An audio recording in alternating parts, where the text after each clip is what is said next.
آپ نے دیکھا ہوگا کہ دنیا میں جب بچے کے پیپر ہوتے ہیں نا تو وہ چند دن بہت مصروف رہتا ہے، ساری مصروفیات ترک کر دیتا ہے، نہ کہیں کھیلوں میں حصہ لیتا ہے، نہ دوستوں کی برتھ ڈے پارٹیز میں حصہ لیتا ہے، نہ کسی کی ٹریٹ قبول کرتا ہے۔ وہ کہتا ہے جی میرا امتحان ہے، ماں باپ کو بھی کہتا ہے جی مجھے ڈسٹرب نہ کریں، تھوڑا کھاتا ہے، تھوڑا پیتا ہے، تھوڑا سوتا ہے، زیادہ سے زیادہ وقت اپنی پڑھائی میں لگاتا ہے۔ وہ سمجھتا ہے کہ آج میں محنت کروں گا، ایک دن آئے گا کہ مجھے کامیابی پر پھولوں کے ہار پہنائے جائیں گے۔ پھر جب امتحان کا دن آتا ہے تو ایک اس کا اے پیپر ہوتا ہے اور ایک اس کا بی پیپر ہوتا ہے، اس کے بعد اس کا رزلٹ نکلتا ہے۔ مومن کے ساتھ بھی یہی معاملہ کہ مومن دنیا میں اس امتحان کے لیے تیاری کر رہا ہے، وہ اس دنیا میں اپنی خواہشات کو گھٹاتا ہے،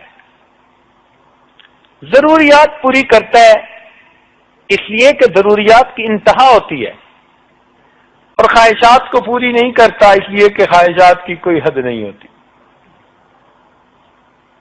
اور آخرت کو ہر وقت سامنے رکھتا ہے کہ اس دن میرا کیا بنے گا، اس کی تیاری کرتا ہے۔ اور جب اس دنیا سے فوت ہوتا ہے تو قبر میں اس کا اے پیپر ہوتا ہے، اس اے پیپر میں ہر بندے سے 3 سوال پوچھے جائیں گے۔ دنیا میں لوگ گیسٹ پیپر ایشو کرتے ہیں کہ جی ہم اندازہ لگاتے ہیں کہ کیا کوشچن آئیں گے، اللہ تیری کریمی پہ قربان جائیں کہ اس نے اپنے محبوب کے ذریعے پیپر پہلے ہی آؤٹ کر دیا۔ بھائی تمہیں بتا دیتے ہیں کوشچن کیا، تم ان کی تیاری کر لینا،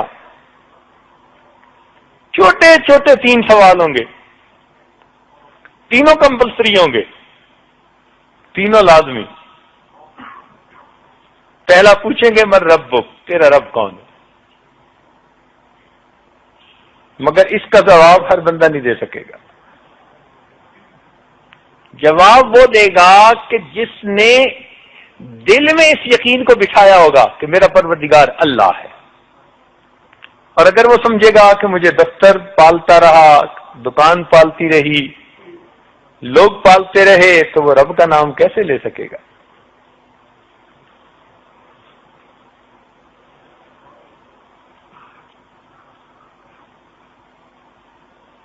وہ چیز زبان سے نکلے گی جو دل میں ہوگی۔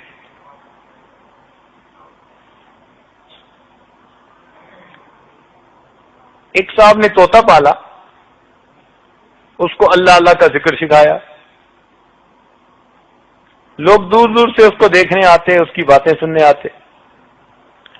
اللہ تعالیٰ کی شان کے ایک دن بلی اس طوطے کو پکڑ کے لے گئی، پنجرا کھلا رہ گیا تھا، وہ جب لے جا رہی تھی نا تو طوطا ٹیں ٹیں کر رہا تھا، اس کو دکھ تو بڑا ہوا، میری محنت بیکار گئی۔ ایک اللہ والے کے سامنے تذکرہ ہوا تو وہ کہنے لگا چلو صدمہ تو جو تھا سو تھا، یہ بات سمجھ میں نہیں آئی کہ میں نے اس کو اللہ اللہ سکھایا، حضرت بلی پکڑ کے لے جا رہی تھی، بیچارہ ٹیں ٹیں کرتا جا رہا تھا۔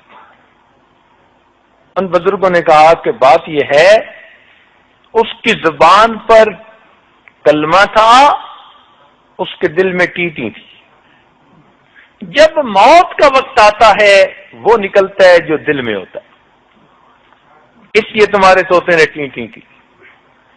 تو بھائی اگر ہماری زبان پہ اگر ویسے تو کلمہ رہے اور دل میں دنیا کی محبت وسیع ہو تو پھر موت کے وقت جواب کیا نکلے گا؟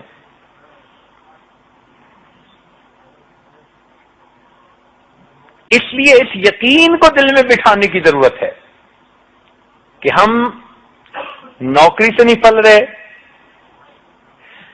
ہم کارخانے سے نہیں پل رہے، دفتر سے نہیں پل رہے، بزنس سے نہیں پل رہے، ہمیں پالنے والا پروردگار ہے۔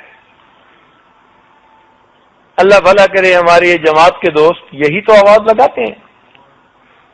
اسی کو سیکھنے کے لیے تو آپ سب حضرات کو دعوت دیتے ہیں کہ یہ دل میں پہلے سے ہم بٹھا لیں. اس پر محنت کرنی پڑتی ہے تب دل میں یہ یقین بیٹھتا ہے، ورنہ تو جہاں نظریں لگی ہوتی ہیں بس وہی انسان کا یقین ہوتا ہے. دوسرا سوال ہوگا من نبیک، تیرے نبی علیہ السلام کون ہے؟ اب اس کا جواب صحیح تو وہی دے سکے گا جس نے قدم قدم پر نبی علیہ الصلوۃ والسلام کے مبارک طریقے کی پیروی کی ہوگی، جس نے نبی علیہ السلام کے زیر قدم رہ کر زندگی گزاری ہوگی، کھانے میں، پینے میں، لباس میں، طعام میں، قیام میں، ہر چیز میں جس نے نبی علیہ السلام کے طریقے کو اپنایا ہوگا تو وہ انسان کہے گا کہ میرے نبی علیہ السلام اللہ کے محبوب ہیں. اور تیسرا سوال ہوگا کہ ما دینک، تیرا دین کون سا تھا؟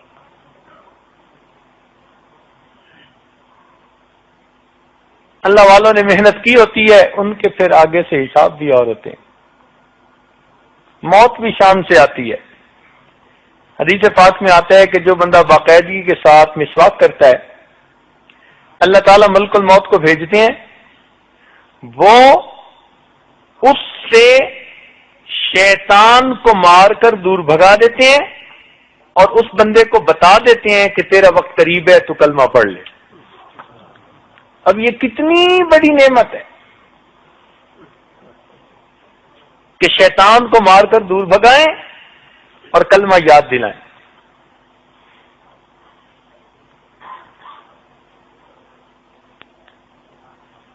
چنانچہ اللہ والوں کو موت کے وقت ایسی بشارتیں ہو جاتی ہیں اللہ کی طرف سے.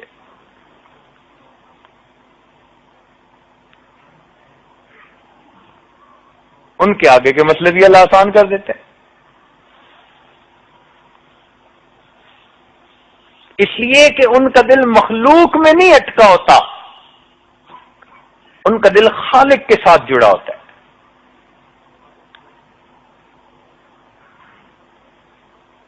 تذکرۃ الاولیاء جو کتاب ہے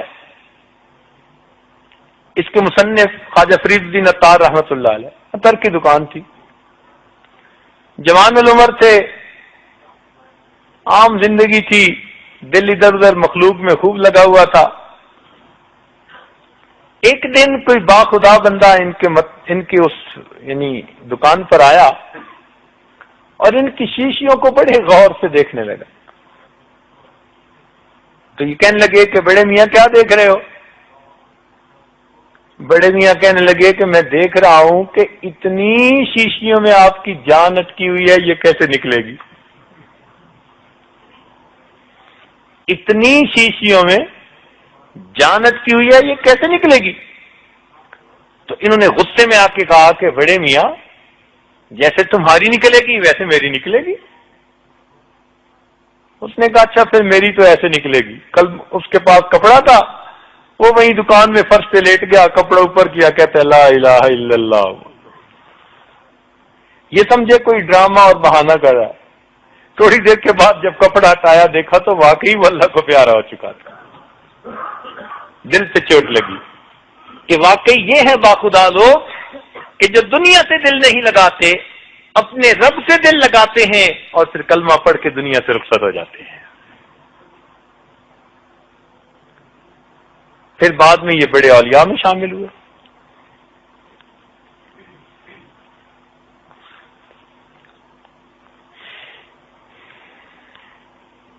سری سکتی رحمت اللہ علیہ فرماتے ہیں کہ ہم لوگ ایک جگہ بیٹھے تھے، ایک درویش سا بندہ آیا، کہتے ہیں کوئی اچھی سی جگہ ہے جہاں کوئی مر سکے. حیران ہو گیا ہم اس کی بات سن کے. کہتا کیا ہے؟ کہتا ہے میرا مقصد ہے کوئی ٹھنڈی ہوادار کوئی پانی والی ایسی جگہ ہے. ہم نے کہا وہ سامنے کنواں ہے. وہ گیا کنویں پہ، اس نے جا کے وضو کیا، 2 رکعت نفل پڑھے اور جا کے لیٹ گیا. ہم سمجھے سویا ہوا ہے.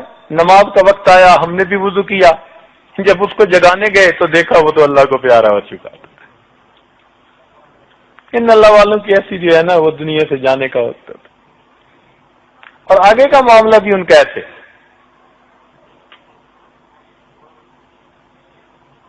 بھائی عزیز بستامی رحمۃ اللہ علیہ خواب میں کسی کو نظر آئے تو اس نے پوچھا کہ جناب آگے کیا بنا؟ تو کہنے لگے کہ جب میں قبر میں گیا تو فرشتے کہنے لگے وہ بڈھے کیا لائے ہے، وہ بڈھے کیا لائے ہے؟ تو میں نے جواب دیا کہ جب بادشاہ کے دربار میں آتے ہیں تو یہ نہیں پوچھتے کیا لایا ہے، ہمیشہ پوچھتے ہیں تو کیا لینے کے لیے آیا ہے. کہ میری بات سن کے فرشتے مسکرا پڑے اور کہنے لگے اس کا یقین پکا ہے، اور وہ وہاں سے چلے گئے. جنید بغدادی رحمۃ اللہ خواب میں نظر آ کسی کہنا ہے آگے کیا بنا؟ ان کا جی فرشتے آئے تھے کہنے لگے میں ربک، تیرا رب کون ہے؟ کہ جی پھر میں نے ان کو اتنا بتا دیا کہ میرا رب وہی ہے جس نے تمہیں حکم دیا تھا کہ آدم علیہ السلام کو سجدہ کرو. تو واپس میں کہنے لگے یہ تو آگے سے ہو کے ملا.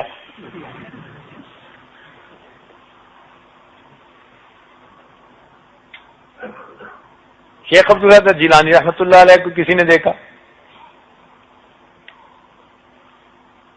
حضرت آگے کیا بنا؟ کہنے لگے قبر میں فرشتے آئے تھے، پھر پوچھنے لگے مر ربک، تیرا رب کون ہے؟ تو میں نے انہیں کہا کہ دیکھو تم عرش سے فرش پر آئے ہو اتنا سفر کر کے اور رب کو نہیں بھولے، تو زمین کے اوپر سے میں 2 گز نیچے آ کے اپنے رب کو بھول جاؤں گا؟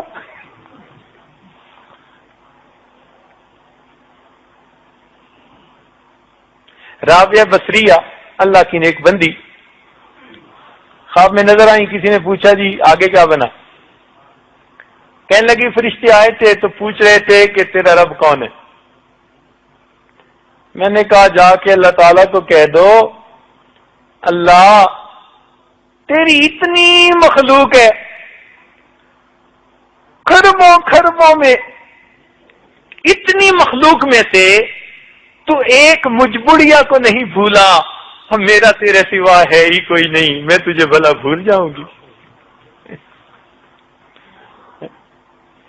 تیری اتنی مخلوق ہے اللہ، تو اس میں سے مجھے نہیں بھولا، میرا تیرے سوا کوئی ہے ہی نہیں، پھر میں تجھے کیسے بھولوں؟ تو یہ جواب بندہ کب دے سکتا ہے؟ جب دل کا یقین بنا ہوا ہوتا ہے، جب اللہ سے تعلق ہوتا ہے.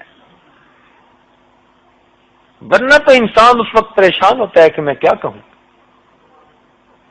تو یہ اے پیپر قبر میں ہوگا.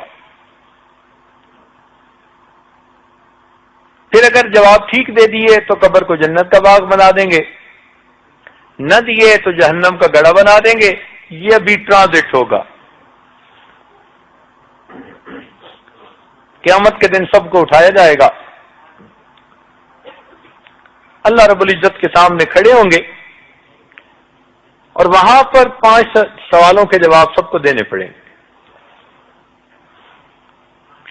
بنی آدم کے پاؤں اپنی جگہ سے ہل نہیں سکتے جب تک وہ ان سوالوں کے جواب نہ دے دے.